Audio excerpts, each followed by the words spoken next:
So what do you do when the superintendent or the site supervisor or whoever's over the job site asks you if your crew can come back out to do some last minute touch-ups or to do something extra that you didn't agree on beforehand, right? That's what we are experiencing right now. We just finished a 14,000 square foot medical office construction cleaning, and we did the initial cleaning, the rough cleaning, we did the second cleaning, and we came and did the final cleaning, right? Well, come to find out, there was stuff that didn't get done right or whatever. And the superintendent asked me, called me one day, hey Darren, can you guys come back out here and do this, do that? You know, would it be okay for y'all to basically do a whole nother run through, you know, in certain areas, right? And so I get the call, I'm like, okay, just send me photos of what needs to be done.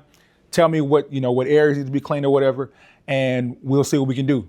Well, in this scenario, one of the things that I do is I'm gonna go and call the project manager or call whoever hired me and then let them know what their superintendent or the supervisor on the site is saying, and let them and get clear about this too, because you want to be able to help them out and make sure it's going to be a good, you know, you're going to do a good job and you turn it over a clean property to the client. But you got to make sure you and your people get paid too for the extra work that you're going to do. So that's what we're experiencing right now, and we're finishing up. And so what happened was I called the project manager and I just relayed that entire message. I made sure I took notes on the call with the superintendent. Hey, he asking for this, asking for that, or whatever. And I let them know, hey, this is going to be an extra like $400 or $500 for this thing. And then here's nothing you can do too. However many hours it might take your person to do, or the person that's going to be cleaning it, you would estimate the hourly rate and then bill them for that after that. But at the end of the day, you're going to have to make a change order is what it's called, right?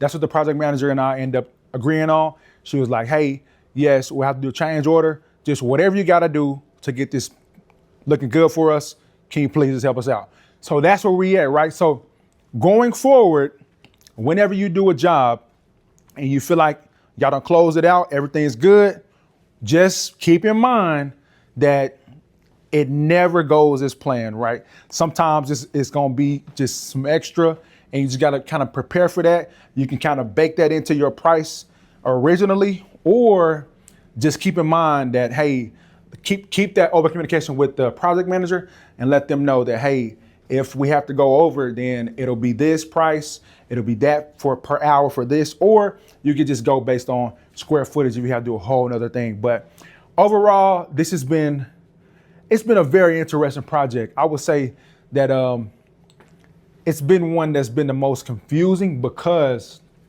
of just the way that it was structured. I feel like we should have came out to clean this place like right now, a whole lot later than when we actually started coming out, because we end up coming out here and cleaning for them way before they were actually done. Anyway, they're finally down to the final stretch.